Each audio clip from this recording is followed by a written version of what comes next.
Modi se compromise tawre kaina khoi opposition ki Congress kambuna ga Rahul Gandhi oina laurai se sai gi certain kaigumba khara da moi se entertain tawra kanda adugumba sai gi phibam chada ba haidare ko phibam chada ba mana phibam chada lai ngai kai kra mam si kai no sei da khoi gi video footage gumba kaigumba se masa khangana laura kanda mai khoi je kona thangda influence to bahai dare na ngasai gi magi policy change ama porong na ba adana ngasai gi US ka India ga koi gi trade deal tong gi bagi kaino se US ta gi India na leiba pot ngai jidana zero tariff thammakanda India da gi US da yom na posna koi gi 18% tariff ka thambaje ado masi koi gi celebrate to kangum su lai adu ta seng na di masi sell out ne ha bagi potu ne bhojik lai se ko tonga tonga ma circle da gi adana suguma myam se da koi na hangningai question ji sai gi chap chaba ma gi evidence su di koi na hai ba kai no se da gi loina ma phangdraga su khara ma khai di dum lot khani ha da five why yam manipulative oi ba yam powerful oi ba nu pa sina Malingi powerful over me mama head of the state ma'am yauri Bill Clinton yauri Donald Trump yauri then Prince Andrew yauri then Peter Mandelson yauri the Ehud Barak yauri former prime minister ni Israel gi aduga Miroslav Lazak kahaibazi ekoi national security advisor ni sobaka gi sumaina yam powerful over me mama na manipulator kan blackmail tor kan sinaramba aduga moi the aikoki sexual oiva act mya mama angang shudang chahi ani muktang shuba angang dagi horaga habitare aiko minors mya mama under age mya mama sigi matha sexual abuse mya mama sadharamba aduga masidana taba tongan tongan ba ikoina ta ba ki ba tham mya tor me that is straight lagning is why they are doing this kai gino ma si tor why my motive kari no aduga sidaka na phangine kai no so what are the aikogi sigi my motive behind the kari thank you Miras masigi topic se khoi gi amna controversial zoiba adu interesting zoiba topic am oi haidare aduga masi khoina file sing se phajana khoina pa dana naina dana no tobadi khoi adu khudong sa badi leite na tra adu ki matik yam khrai dare file se sai gi 3 million sen gi files ne bhoji khoi nam thado lai jadi matata video photos myam lai gre moina chathar mai ba ran ba myam sidi khoina loina mak khang bo uru budi ngamaroi adu ngasi malengi media da social media da koi gi viral oi rei ba magi si matang da pirei ba tonga tonga ba expert singi tonga tonga ba koi investigator singi investigation agency singi kaino haidare waro sing ha badare ko masi da gi koi na uzari si Jeffrey Epstein si kana no mana tormi ba thabak si kari gi no haibo wahang sida aina pa khom bijau ha ga di Miras ngasi di kitang ai tongan bi ai international relations ki kaino dagi ko kitang to khai vai dare ngasi se ai Swami Vivekananda gi class ama su ai lojaram bani ngasai afternoon se ko adana spirituality gi wafam se ai se pusanjara ke ai koina sugumba topic ama da koina spirituality pusalak pa se akoi gi yaning basu legani yaning dal su legani adubo aina masi pusanjara se kai noi kanda koina spiritual warfare haidana koi gi malem da thoi ba thodo wa tho myam si koi gi mioi bana u bangamba adogi wang ma da leiba koi gi unseen forces singi ma gi kaino haidare ko koi gi thosil kya ma gi kaino su koi na thajaba mioi sing adu mak panai haidare aduna angang kya koi gi mang ki ba koi gi missing oi ba cases angang kya koi gi human sacrifice ki victims oi ba aduga even thonga ga sa ba khot pa gi kaino si koi gi tungan tungan ba malem ngi mafam sing da koi gi Miro kya dagi haidare ko masi u thajaba satanism gi kaino haidare cult ko devil worship ki post masi dum lai haidare aduna sai matang sadai da aina panjaningi si akoi gi William Shakespeare gi magi the Tempest saiba ngasai gi plays dai da mana koi gi kasi context ki am suna da mana hairam yam phajabam lai the hell is empty and all the devils are here na mana ngasai gi hairam bam lai ko akoina Shakespeare na sumasi hairami je ai ngasai spirituality context da pusan jarak toini maramdi akoi mioi ba khudimakta akoi afaba wakhan khanba afaba thabak tongning ba aduga phattaba wakhan khanba aduga phattaba tongning ba gi kaino se ithil se ani mag yaw haidare ko adubu akoina afaba khanna ba afaba tongna ba hona ba sigi posima lairiba makhai ko god fearing haidra god loving haidra akoi da ꯑꯩꯈꯣꯏ ꯑꯆꯨꯝꯕꯒꯤꯗꯃꯛꯇ ꯂꯦꯞꯄ ꯄꯥꯝꯕ ꯃꯈꯩ ꯃꯤꯑꯣꯏꯕꯅ ꯐꯠꯇꯕꯒꯤ ꯂꯝꯕꯤꯁꯤꯗ ꯆꯪꯅꯤꯡꯗꯦ ꯍꯥꯏꯇꯥꯔꯦ ꯑꯗꯨꯕꯨ ꯁ꯭ꯄꯤꯔꯤꯆꯨꯋꯦꯂꯤꯇꯤꯒꯤ ꯂꯥꯏꯟꯁꯦ ꯉꯁꯥꯏꯒꯤ ꯑꯩꯒ ꯁ꯭ꯋꯥꯃꯤ ꯕꯤꯕꯦꯀꯥꯅꯟꯗꯒ ꯃꯥꯟꯅꯕ ꯃꯌꯥꯝ ꯂꯩ ꯇꯧꯕꯇꯕꯨ ꯃꯁꯤꯒꯤ ꯀꯩꯅꯣꯁꯦ ꯑꯩꯈꯣꯏꯅ ꯁꯤꯗ ꯂꯣꯏ ꯅꯩꯅꯕꯗꯤ ꯌꯥꯔꯣꯏ ꯑꯗꯨꯅ ꯁ꯭ꯋꯥꯏꯗ ꯑꯩꯅ ꯄꯨꯁꯟꯖꯅꯤꯡꯉꯤꯁꯦ ꯀꯩꯅꯣ ꯍꯥꯏꯀꯥꯟꯗ ꯃꯥꯂꯦꯝꯁꯤꯗ ꯂꯩꯕ ꯃꯤꯁꯤꯡꯁꯦ ꯃꯈꯜ ꯑꯅꯤ ꯑꯍꯨꯝꯒꯤ ꯀꯩꯅꯣꯅꯦ ꯍꯥꯏꯇꯥꯔꯦꯀꯣ ꯑꯗꯨꯅ ꯃꯤ ꯈꯔꯗꯤ ꯐꯠꯇꯕ ꯇꯧꯅꯅꯕ ꯑꯩꯈꯣꯏꯒꯤ ꯃꯤꯑꯣꯏ ꯄꯣꯛꯇ ꯄꯣꯛꯂꯛꯄꯅꯤ ꯍꯥꯏꯗꯅ ꯑꯩ ꯊꯝꯖꯒꯦ ꯈꯔꯅ ꯑꯐꯕ ꯇꯧꯅꯅꯕꯅꯤ ꯑꯗꯨꯒ ꯈꯔ ꯑꯃꯅ ꯃꯁꯤꯡ ꯌꯥꯝꯕꯁꯤꯅ ꯑꯩꯈꯣꯏꯒꯤ ꯃꯔꯛ ꯁꯔꯛꯇ ꯂꯩꯕ ꯍꯥꯏꯇꯥꯔꯦ ꯑꯐꯕꯅ ꯑꯃꯁꯨꯡ ꯐꯠꯇꯕꯅ ꯏꯟꯐ꯭ꯂꯨꯌꯦꯟꯁ ꯇꯧꯔꯒ ꯃꯈꯣꯏꯒꯤ ꯂꯝꯕꯤꯁꯤ ꯃꯈꯣꯏꯒꯤ ꯀꯔꯃꯒꯤ ꯀꯩꯅꯣꯁꯤ ꯂꯦꯞꯄ ꯍꯥꯏꯇꯥꯔꯦꯀꯣ ꯁꯨꯃꯥꯏꯅ ꯇꯧꯗꯅ ꯑꯩ ꯊꯝꯖꯒꯦ ꯇꯦꯟꯇꯛꯅ ꯑꯗꯨꯗꯩꯗ ꯀꯩꯒꯤꯗꯃꯛꯇ ꯃꯥꯅ ꯁꯨꯃꯥꯏꯅ ꯇꯧꯔꯤꯅꯣ ꯍꯥꯏꯔꯒꯗꯤ ꯍꯥꯏꯔꯤꯕ ꯃꯥꯒꯤ ꯏꯟꯇꯔꯅꯦꯁꯅꯦꯜ ꯁꯦꯛꯁ ꯇ꯭ꯔꯥꯐꯤꯀꯤꯡꯒꯤ ꯀꯩꯅꯣꯁꯤ ꯑꯩꯈꯣꯏꯅ ꯖꯁ ꯃꯥꯏꯅꯔ ꯒꯔꯜꯁ ꯃꯌꯥꯝ ꯑꯃ ꯑꯩꯈꯣꯏ ꯁꯦꯛꯖꯨꯋꯦꯂꯤ ꯑꯦꯕ꯭ꯌꯨꯁ ꯇꯧꯕꯒꯤ ꯄꯣꯠꯇꯨ ꯅꯠꯇꯦꯕ ꯑꯩꯈꯣꯏꯅ ꯃꯁꯤꯗ ꯌꯦꯡꯗꯣꯏꯁꯤ ꯑꯩꯈꯣꯏꯒꯤ ꯄꯥꯋꯔꯒꯤ money and wealth ki adugi high profile politicians myam gi adagi spying networks sing haiba tare ba masi myam jigi akoi gi apun ba kai meeting point ama masai gi akoi gi Jeffrey Epstein jina yamna high profile ba criminal amagi salonda magi residences magi kari ani akoi gi social network or magi emails kai ka myam si khuthang da majim hariba keno myam sigi akoi meeting point ama man oi haidare ko aduna akoina deep state kaina akoina sum khana nai na ba dum daidana ko deep state kai ba si maikoi gi so involvement si akoi gi Jeffrey Epstein hoi si yaudoi ni haidare maram ding asai gi maikoina to wangam ba ji asai gi leiba amagi policy ji change to bo pawang am haidare ko aduna asai gi pandi gi ba Donald Trump hoi adagi Elon Musk hoi ba ai adagi asai gi matam amagi former prime minister of Israel akoi gi Ehud Barak hoi adagi Bill Clinton former US president haiba maikoi myam sita natana tongan ba koi gi from different walks of life ta koi India dagi su koi gi mi myam ma pan bagi pot yauri ko masida koi gi Anil Ambani yauri Anil Ambani yamna masing khwai da yamna pan ba mi je Anil Ambani ne na lai adagi koi gi film maker da kari da koi gi Deepak Chopra adagi Deepak Chopra na sing ba ko ado Deepak Chopra gi case ai kitang highlight to jage maga ngasai gi Jeffrey ga koi gi yamna intimate oi ba magi email sing hai tare messages sing myam se ai khar su pazare am sidai da myam ne amna quote to ba mai matang sida mana kana to ba share to ba ma se kaina kanda God is a construct cute girls are real hai bagi pot amako aduna ta ba to pa myam ma su mai koina nupi macha sing sexual abuse to bagi kari gi adugi mari leina ba keno myam ma koi gi sharing to bagi post se koi huji public domain da leiba uzare ko aduna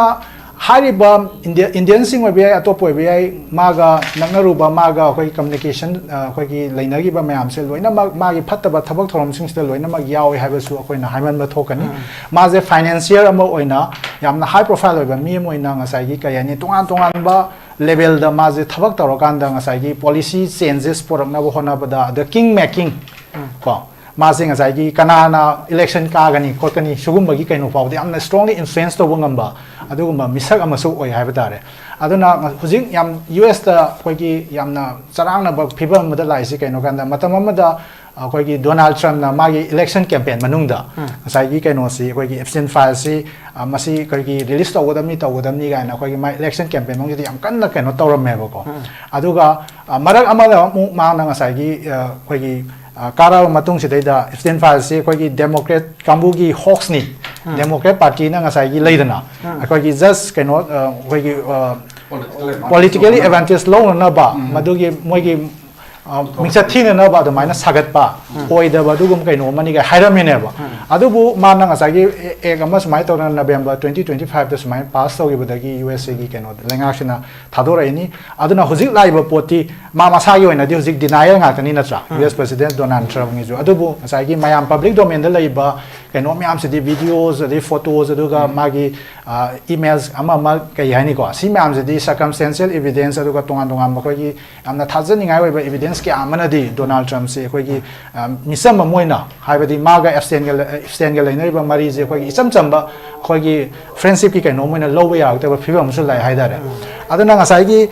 magi money gi power aduga ngasai gi political ko gi power gi adagi ngasai gi spying network si ju amaru e ko aduna ai loina mak ti kaino tawza roi aduna aina haijening ibo wa adu da aspect among khaktan mathang gi raw le among khaktan ngasai gi mayam sida political networking se aduga ekhoi ge policy da lobby to buse swai da kana gi interest no kana bi hest no sine mana work to risi lobbying the even ekhoi india ge prime minister ko ko una bagi yaure da videos it's available there adagi am powerful mi me ama lebak me ama gi yaure has already investigation started in 10 different countries the US it has become one of the greatest quite job issue in UK the UK gi ambassador to United States say ma say Peter Mandelson say asai gi child sex trafficking si da masai involved with the lo thu khra prime minister na si matang statement bi ram so it's a huge thing sida political leader me ama manipulate to river na traga na moi di influence to river sigi whole kana gi behest no kana interest no adara miras ngasai gi makha samdarak bada wang jiga mari laina na thamjani ngi si अखोइना blackmailing है मैं पल्ली को even अखोई India की prime minister की मतंग से बुक्ता मैं सुमाइना दम हाइनरी हाइदरे को मा डांस तवी अदु अदा गान अखोई की नेतन्याहू अदुगा ngasa की यूएस प्रेसिडेंट डोनाल्ड ट्रम्प की प्रेसिडेंस ताइब तारे को मसी अदुगी ऑथेंटिसिटी अमा मसदी अखोई की होजि फावी दी कनो द लेट्री पब्लिक डोमेन द को अदुबो मयामना थाजनिंगाय ओइबा पोता इंडिया की पॉलिसी मेकिंग से मसीदा अखोई की सर्टेन मैनिपुलेशन खरा तौ खरे मदु तौबंगमगी कनो से ngasa की जेफरी एप्स्टीन होइना मैखोई खुद पाइखेब्रा हाइबगी सिग्नबसदी याम फाजना वारी सानारे हाइदारे अदना ngasa से खुदम ओइना इहुद बरा की केस हाइरसेबा नेतान्याहू न हुजिक से ngasa की इजराइल की कनो सिदा पॉलिटिकल सिनेरियो सिदा इहुद बरा से मागी ओपोजिशन की कनो हाइदारे राइवल कैंडिडेट मोइना अदुम लाकपा अदना ngasa की इहुद बरा ना तइदी मागी गवर्नमेंट जे मिक्स थिनबनि हाय अदना जेफरी एप्स्टीन जे मोसाद की एजेंट नि हाइबो कनो मसु लई नत्रा क्लेम अमा अदो ngasa की नत्ति हाइबगी पोर मसु नेतान्याहू न मागी कनो जिगा इजराइल गा मागा अदुगी कनेक्शन लईते हाइबे पोम लायो अदो ngasa की आइना पंजगी बा डीप स्टेट की पोस से डीप स्टेट आइजे अखोइना करिनो हाका द माजे अखोगी सिंगुलर एजेंसी अमगी टाइप तो वर्क तो बनतेबा डीप स्टेट सिंग ngasa की मालियम सिदा क्वाइदगी सेन पाइबा वेल्दियस्ट ऑफ द वेल्दियस्ट कांबू याम हाई प्रोफाइल बा पॉलिटिकल लीडर सिंग अदगी मीडिया की अखोगी मोगुल सिंग को अदमाइ तौदना अखोगी बैंकिंग की फाइनेंस की करीगी सुगुम्बा अखोगी अदुगा स्पाइंग नेटवर्क सिंग आदि एजेंसीज मैम सिगी मैखोगी मरक्तगी सु हाइबो तारे को अदना मैखोई मैम सिना पुल्ल कांदा मालियम सिदा इद मैखोइना पामिबा कइनोसी फिबम जी कमाइना पोरकदगी करम बलाइबाकी मागी फॉरेन पॉलिसी दा करी कमाइना इन्फ्लुएंस तौगनी मैखोगी इकोनॉमिक पॉलिसी दा कमाइना ट्रेड की पॉलिसी दा कमाइना कइनो तौगनी हाइबन सिंगबगी कइनोसी दा मैखोजी मी जे दुमाइना खोगी नेगोशिएट तौनबगी रूम मा हाइदारे मरमदी आइना मथंग आइगी पार्टीना लेबाक सेगी अमु रूलिंग पार्टी ओइरक पाइबसी मसी एन्श्योर तौनब होनब कानदा अखोइना दी ngsaigi लेबाक सिदा लेबा वोटर जी खतदा अखोइना करियानी रिलाई तो वोइना खल्लेबा अदबु लेबाक सेगी इलेक्टोरस खतना वोट थादरगा मा कागनी हाबे वखनदा वर्क तो वयादबा हाइदिंग मागी इलेक्शन कैंपेन सिदा मपान की मीडिया की पावर हाइदरेबा अदना मीडिया की पावर अदगी तोंगा मागी बैंकिंग की फाइनेंस की कइनो द लेबा कांबु सिना ngsaigi इन्फ्लुएंस तो पगांदा लेबा अमदा ngasi रूलिंग ओइबा पार्टी जे से रिपब्लिकन यूएसए दा पाले खलो अदो रिपब्लिकन जे अमुक टू द बाइबसे अमियोय खरगी खुत लइयाबा अदना इंडिया दा सु ngsaigi बीजेपी की मागी पावर से ngsaigi ngasi लइबसी मसी तोंगान बा लेंगा अमा मु पोरक पाइबसी ngsaigi मपांग यादरे एक्सटर्नल फोर्सेस खरगी मखुता मैखोगी खुत लइबा एरिया खरजु लइतब नति हाइदारे आदि मियाम की परसेप्शन मैनेज तौरपको अदना मियाम की वखलोन इन्फ्लुएंस तौब खोपा अदुगा ngसाई ओपोजिशन जी स्ट्रेंथन तौरप खोप सुगुम हिरम क्या आमदा मैखोइना मल्टी प्रोन्स वेब अप्रोच तगी अखोगी थबक तौब ngam हाइदारे ओके द केस सिदा क्वेश्चन अंदंग ला होगे एंड आफ्टर दैट आई पाउंग दंग लाक्सगे एंड बिफोर दैट हौजिक मोरालिटी की स्टैंडर्ड अमक हंदक कन्ना एखोगी मरु इन ईस्टर्न साइड तगी हाइतारे एदी एशियन दगी नद अफ्रीकन सिंग दगी याम कन्ना एसेट और पसे वेस्ट ने डिफाइन टू मोरालिटी एदी वेस्ट ने डिफाइन टू लिबर्टी की स्टैंडर्ड वेस्ट ने डिफाइन टू फ्रीडम की स्टैंडर्ड मयाम से एखोगी अतोप अतोप ईस्टर्न साइड लेरिबा अफ्रीकन अमसुंग एशियन साइड लेरिबा मफम सिंग याम कंजर्वेटिव ओइबा अदुम याम ओप्रेसिव ओइबा याम सबजुकेटिव ओइबा अदुम सोसाइटी ngakni haidana एखोगी कल्चर दगी ट्रेडिशन दगी रिलीजन दगी मयाम जे बिलिटल दोबा डिमिन तोबा अदुगा याम हंदना एखोगी धर्म बु ओइरो एखोगी कल्चर बु ओइबा मयाम जे लो ईस्टर्न साइड की मयाम जे सुमाइना याम हंदना उबिरगा वेस्टर्न की वैल्यूज मयाम अमा जे मोइना प्रोजेक्ट तोरका मसिना मोरल स्टैंडर्ड याम वांग बा progressive ओइबा अदुम मनेना उत्पा aduga housing Epstein files la ka dana sidale ramba ngasai flag bearer of ngasai liberal world ki ngasai Noam Chomsky yausala ka do intellectual world sida muka then ekoi ki Stephen Hawking yaw ka do ni adu sugumba yamna unexpected yamna malem ki hero ne leijari ba moi mayam adugi political leaders mayam ai mayam ki mandate gi su hero ne khalle ba mi mayam jina ngasai ki angang mayam abuse toramba aduga aran ba thabuk mayam chadharam ba haidare adu sugumba chu network mayam amagi kuthang da toramba adagi ekhoina uriba visuals sing da yam disturbing oiba numi khuding in unfolding stories issues mayam ma ngasai documents over million ne hagre 3.5 million ni adu videos 2000 videos ni adu image zari se haju phobda lakhs ne ba lei se si mayam si haju phang da mayam se lei adu unfolding some no gi torpum da no issues mayam uriba but morality ki standard se ta hoji yam mayam na means oina mayam uri je darkest US ki duga nachaga Western European world ki moi hero in a project or mi mya aduga moi the billion in a world da ekoi dictator ni quite phataba mini aduga moi je mi humanity bu namda na bo na ba subjugate no bo na ba freedom cartel to no bo na ba kangu ne na thami image sing duga khudam moi hire ka da Iran ki ayatollah Khamenei sida yori adagi then yaudaba sing sing ma apta ni ko adagi Kim Jong Un yori North Korea leader yauri, then Vladimir Putin yauri, then Pakistan Imran Khan yauri, Moin Hakiba Gaddafi yauri, then Saddam Hussein yauri. See, they were nowhere in the list. Benin Julaki, who goes service yauri, ma'am, the Sugumba, Wolgi, Moina, Yap Handana Kaliba Luchimba, ma'am, the Epstein files nowhere connected. See, morality is the Matang is the Aina Tamzaning Mazes, Mina Kitang balance when a Tamzagiko. When Epstein files the yaw the maming pandaba world leaders sing say or high profile and personalities sing say when holy cows when a low sulan ganiko. Aduga yes ngasagi broadly ngasagi can oma narrative of the tolai can okanda human rights ki freedom ki liberty ki equality ki laidana sigi champions ni pioneers ni na koi eurocentric way narrative ama koi some academic world su kai da so haidare ko adum ma koi da tambira la ba haidare adana ngasagi koi songi eastern hemisphere da leiba koi culture jing si koi kayani nupi angang da khara hantha na kana toba koi laidana abusive way ba dagi caste ki creed ki kari khena bada kana toba adugumba yamna koi ki kai savages ki kaino haidare ko adugumba gi phibam dagi khara uplift to ko kuidri haidare ko koi narrative se poster up se adana sugumba kaino me ama tyrannical ba regimes ke ama se mao gi kari gi even Kim Jong gi kari gi habi do adagi Pol Pot ki Cambodia kai si me am dum westerners ngai na adum kayani academic world kari da moina adum toi na season raga koi je dimin to ba demonize to ba adugumba kaino mo oi tabu aina laksani wafam ding asai gi malem gi oina yenga kan da su aduga country gi yenga kan da jo khoi gi tongan ba khoi mayam na di conspiracy theories oina low su yai ko khoi gi elite se o maroina khoi gi ruling elite se aduga khoi gi royal gi khoi gi bloodline sing se masi moi da khoi gi kayani khara tongan ba kaino ma di moi khoi je mioi kanglup ama tongan mioi kanglup oina u ba gi pom se lai ba asai gi devil's worship ki pose se sigi type da asai gi khoi gi cannibalism gi kai kra je khoi masi practice to ba ko pa da mai khoi je khoi gi mioi ba marak da mai khoi je tokhai ba mioi kangbu ni moi je highly manipulative we ba yamna di khoi gi mai khoi je smart ti oiram gani intelligent oiram gani to mai khoi je ngasai empathy yaw da ba adi mioi ba gi huje khoi di amaroi ba yastic se kaino kan da ngasai gi chinda leiton da phajaba du khatana ta ba ngasai gi khoi gi kanagum gi awa ba da ngasai gi thamoi da minungsi phawba ngamba magi awabadu ingonda thokpagum na khanma ngamba gi empathy gi posi ma ya maru bam oi haidare aduna maithong da nalaga adagi phije ta nalaga mahi masing phajana tamaga su adi phamnayo oiraga su mioi ba je koi sagi li chapa zaya tamagi kaino wakhalon sen bai ba se masi mioi marak ta khar lai re haiba jim di mayam na ngasi gi mioi ba khunai na yana ba gi phiba ma lai ko aduna hai ba Western ki posi ki magi kaino masu akoi ki matang sidai da mioi karana asata opposition kai sukai de masisu sumi ko asagi moina pioneers of human rights ki adu gi da gi freedom gi equality gi adu ga khoi gender equality kan am tawi ko adu ngasai gi last na mai khoi myam se adu gumba pot da ngasai gi usan na dra kan da ngasai gi power gi money gi kai adom gi keno da entrament da mai khoi je thura kan da keno tora bra ha gi por ma lak pa se masi ju dum naina bam thoi tawu ta bo khoi na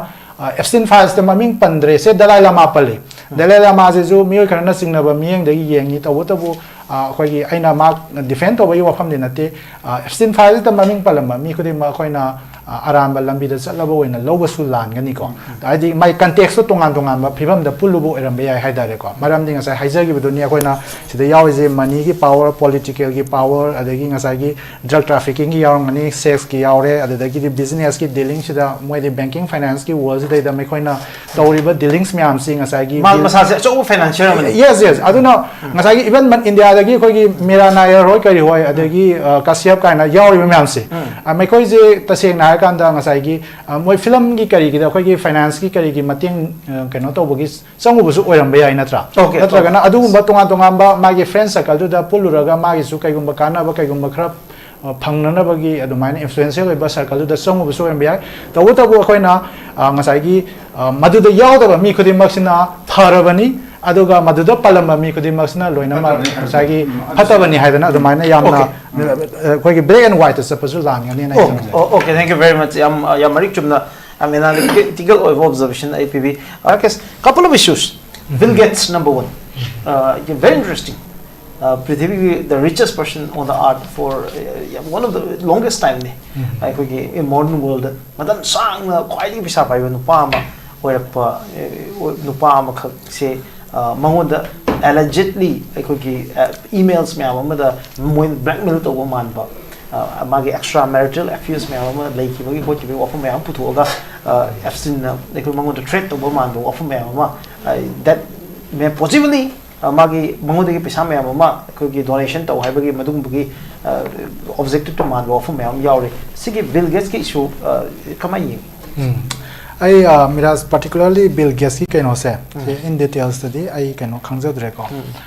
seng na kan da Bill Gates ki kaino maming chis da tholak pazim di mayam panare aduga moiga maga Epstein ga lainai ba mari se kyam karma makhan gi kaino no aduga ma se koina blackmailing to wi ha ba se koi gi Bill Gates ki magi married life koi divorce to gi ba kho ki ba wari thoke ko asi myam ji ga kamaina contextualize to ni kho kani ha ba se koina taseng na kan da magi mari leina ba files myam si aina loina kupna naina dream ni na haidare ko ai madumak te yamna clear we ba comment am de pigeon in de to bu ngasai gi khra generalize we ba format aina thamjani wa fam de ngasai gi koina blackmailing gi pot am yam to in lak pa se blackmailing in a sense manipulation haidare maram de aina ngasai gi ai je victimize we ba ha ma de ai se host am oina client am oina entertain to rom be ai adu bu ai gi laiba position ai gi financial wealth ki kari gi mayam si yeng kan da masi khudong sa ba long na ba se ma je election da khoi gi sen thada ba donor sing haidare ko mai khoi su yamna nakna ba mari dum lai ba ya ba UK gi context da mirazu thengna biramani Lord Wahid Ali gi kaino se tholai ne ma je one of the major donor to the incumbent prime minister of UK ko sigi posite da ngasai mama na pam gi ba da mai ta na asi mari lai na se problem yam sound wa ba smai ta na ngasai gi khoi na tonga ba scenario da khoi na nai na ba ai sai sen pai ba mi ngai ji gi sen je khoi election da donate to ba ai na traga charity da donate to ba ai na traga certain cause ama da haidare se Epstein masa mak se khoi gi Israel da laiba occupy Palestinian territory da ngasai gi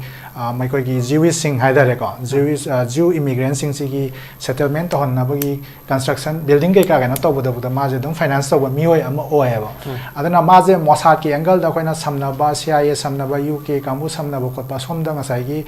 mai khoi gi tongan ba kai ani network ama haidare adu mai khoi na sub to rising ngasai gi ase USA gi interest la na tra Israel gi interest la na tra UK gi interest la hai ba zu lui ba si se ko adana mai khoi na hai ba ya ga do ba mai khoi na pamba leadership power da pahalak pa adu ma gi foreign policy economic policy tongan ba keno myam sidai da ngasai gi mai khoi gi access haidare ko adana blackmailing is one of the possible angle haidare ko maram ding ngasai gi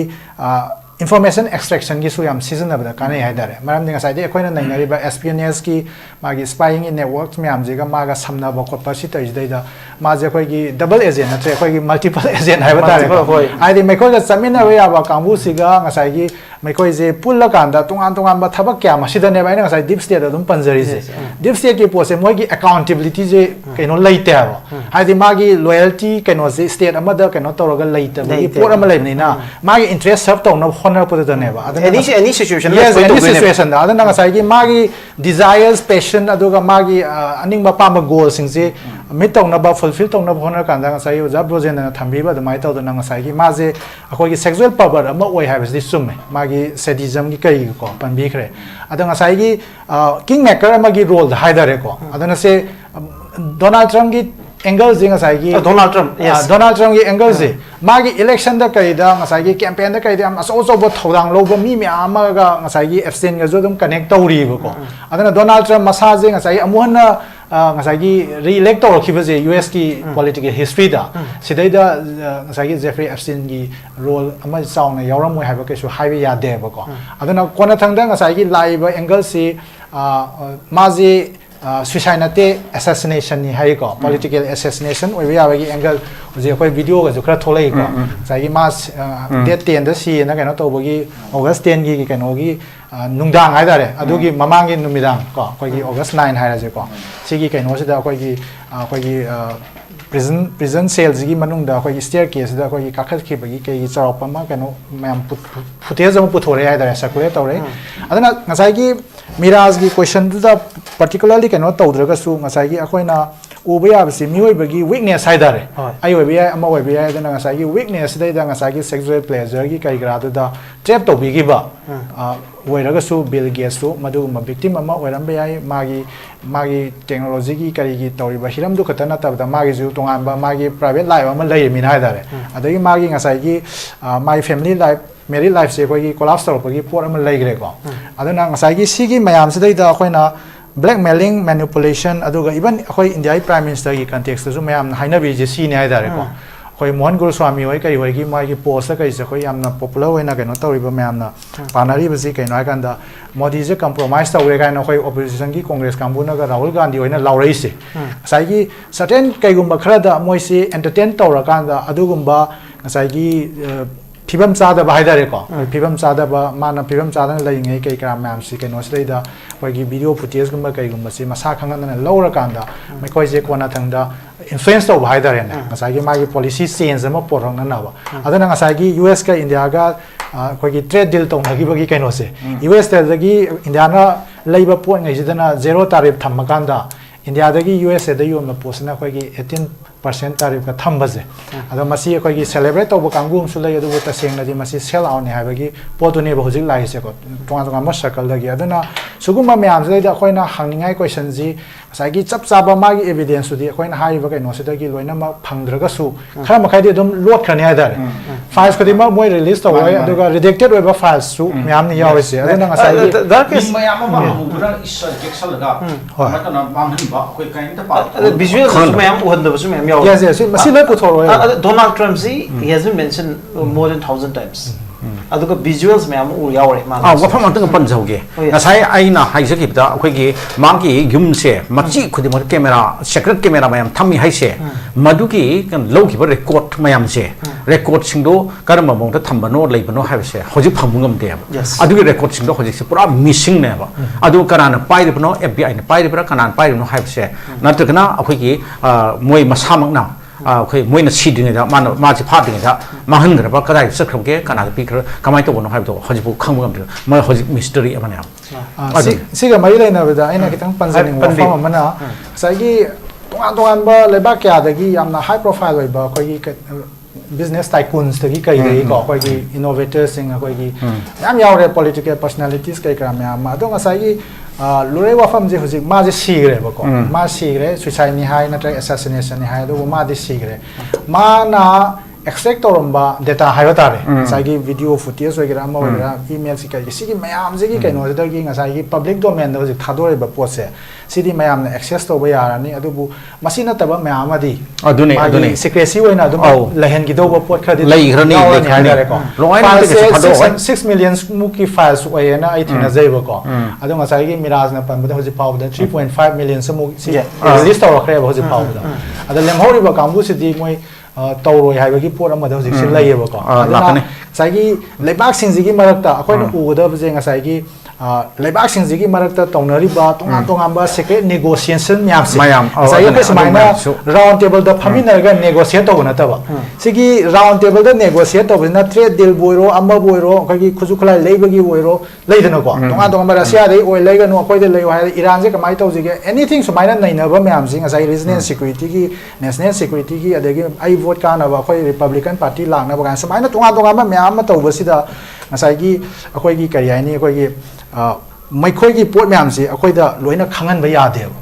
maram disi public domain na thok kan da leba kang khong sai ga do ba ya da ba le leba ani gi mark relation yam na kai ga do ba public ki thaja ba se mang gi do ba adana national security na national security gi interest da koina official secrecy adu da ga na classify to ba myam thami ji kai no kan da pot khodi ma public to puthok pa ya dre ba RTI tha ju khoi pithok pa ya da myam lai smai to na akoi na phanayam khangning ga ju asum ba khra di adum akoi na phangaroi ba ko adu akoi da advantage ama khal lai hojik se advantage se kaino kan da magi girlfriend oiramba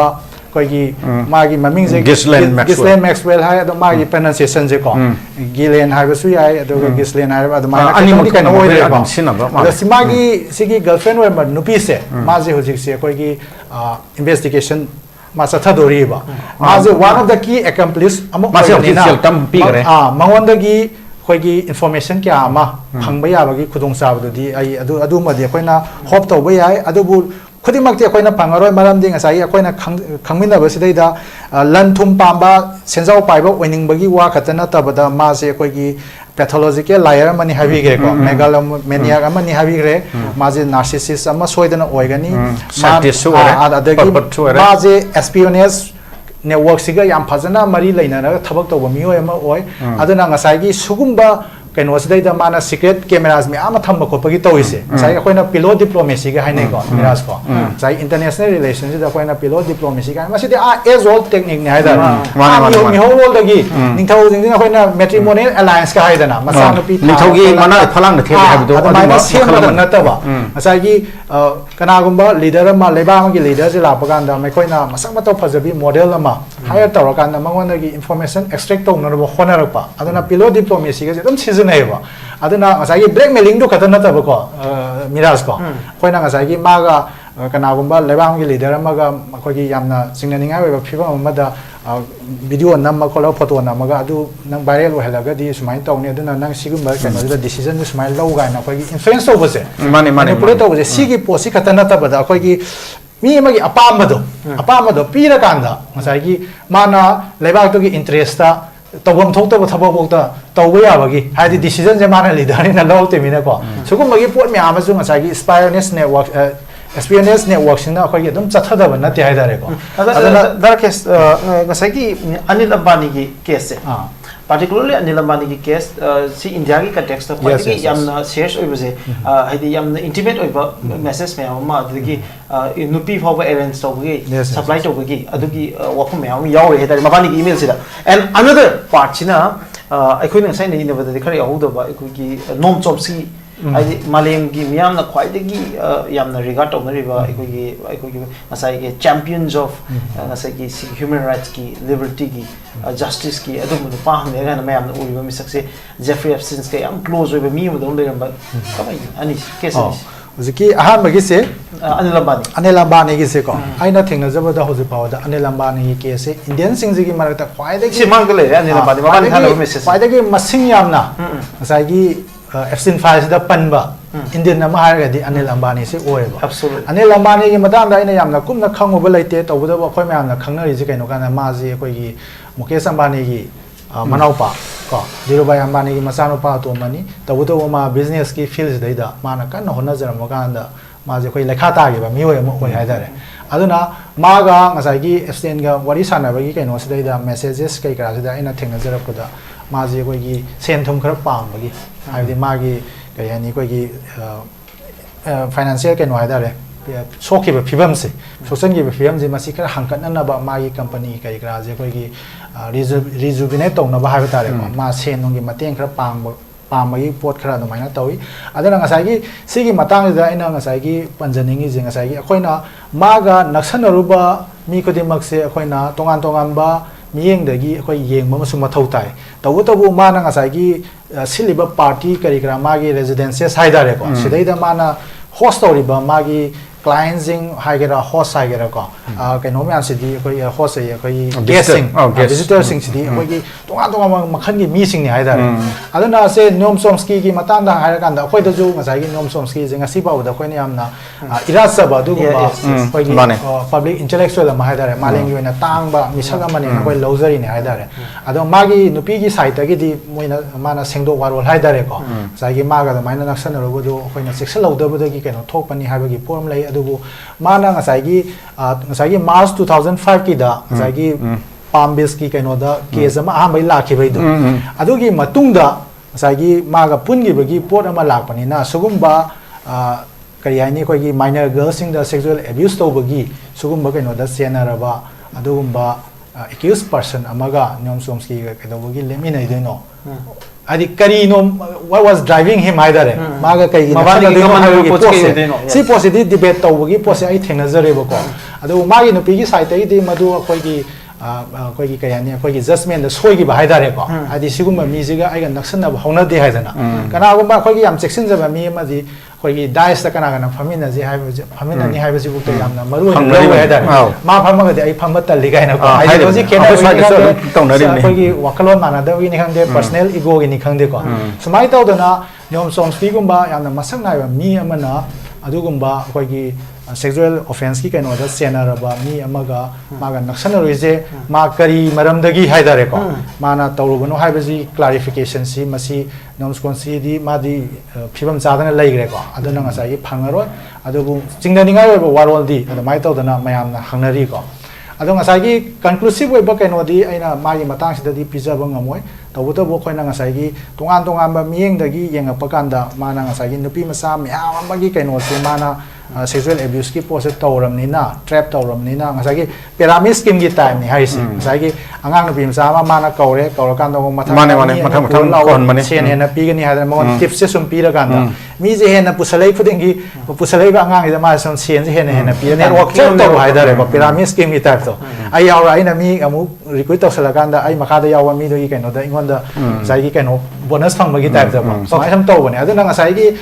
loisilak pada aina thamjaningi ji magi de yamna luri je ngasai FBI na 2006 swai dagi case yam kanna kuthana nainarakpa adagi ding ngasai gi magi ahamba gi plea deal gi kaino sida ngasai gi Alexander Acosta na ngasai gi maje line thadhon gi bese sigi matung dagi ngasai gi tamo project oja project na pan bi gi ba Miami Herald gi koi gi nupi se maje ne ba koi gi maje ka yani koi gi justice se deliver tona ba hona ba sida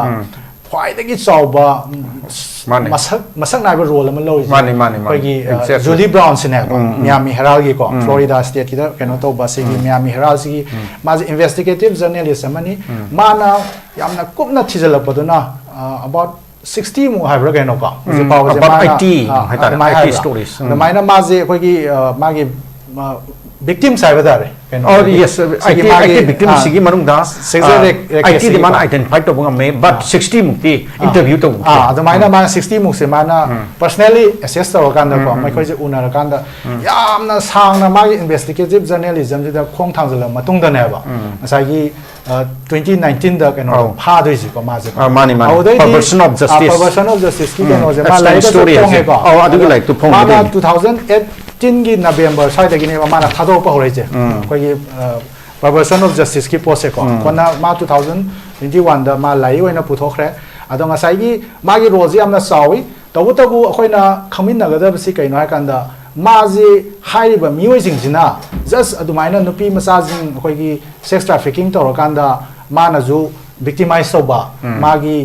clientsing aduga visitor sing sidasu madugi kayani akoi lure haidra ko madugi kaino duma ngamo oina izara kanda maikoi jisu manipulator oga blackmailing to oga seasonabra habegi post dei da masagi compromise haiba term se asi phajana sinabagi mong se adum leibra ina khalle aduna magi to bonga maje ngasai ta mona di hama kra positive way ba mo mo su khoi pallaga last abudi magi khata bu palle ko maje am to bonga ma mi ma ne ba mani aduki mate adi maje mi gi mai IQ si wa amne na mi ji manipulate to bu si tunga ma mi jing je mangon de kai lo wi ai maje kauraga maga kana unhan gani sigi who's and who's of the world sin magi mafam jing ji da mana meeting point wa laga man silis aduna angang nu pi masa jing ji phajaba mayam si mana tunga ba even model su yaw ini ko models mayam su yaw ini tunga ba lega te aduna moi sigi kaino si season ra kanda ngamo ina season ra kanda tunga ba sen pai ba tunga ba political leaders kya si moi khoi ji khoi lang da thol la kanda asai gi mangonda si chimtang to biu sim pe samaina henzi haidana khoi gi wanom ba lai ba mi mayam haidare moi da su ngasai gi adu gi pose thungan na ba aduna nakalani makta gi magi kana ba long na ba gi pot ama to ba sida anil lambani hoisu pisan ngsa gi khudong sa ba ko financial support to adu gum ba gi kaino se phangna ho na ra pa da okay adumai na to gi ba gi okay thank you very much